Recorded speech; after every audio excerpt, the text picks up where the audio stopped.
she's like huge. Now she does like late night TV shows, and then she's like on the Leno show, like the Letterman show. Actually, neither one of them are around anymore, right? I'm showing my age.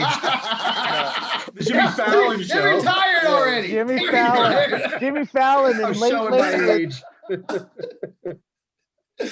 John Belushi's not on Saturday Night Live anymore. I heard he had this problem with cocaine and died or something.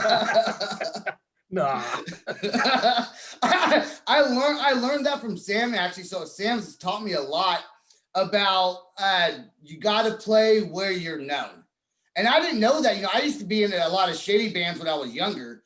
And I think by the time he started Reverbnation, I was already not doing music anymore. I was already done. Like, I tried. Now you're doing shitty podcasts. Now I'm doing shitty podcasts. That's all I got left. But as a band, most bands don't realize you need structure.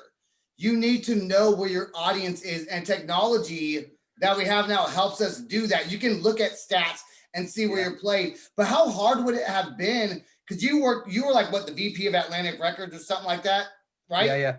Yep. So back when you were there, how hard was it to find out where a band's main audience was?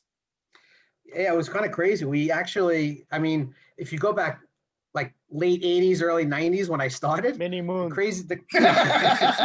Many moons ago. It was like, when Lou had hair. When Lou had hair. Hey, I had hair. I'm getting it there, guys. I'm getting it. Just trying to hold on. Back then it was crazy. We would have to call, not my department, but A&R guys would call up stores and say, what's selling? Because that's your only base was, if a band came, an unsigned band came through Boston and they did a show or they were on the radio, they got a few spins in Boston. And if the CDs or actually albums or whatever were flying off the shelves, that's the band you want to sign. That's the only really data you had. And then we used to fudge it. It was all fake. Yeah. We'd send 60 promo copies to the stores and mark them as sold, even though they weren't sold. Try to bring up the numbers. Charge the band. Remember, you charged the band that for breakage.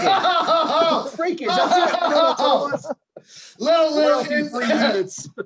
insight to the music industry, I guess, huh? Yep. It doesn't happen like that. But what's funny is I still see contracts to this day that say breakage in it, and I'm like, are you? And I tell the band, right. Hey, tell your lawyer this needs to be redone right here. You're not doing breakage.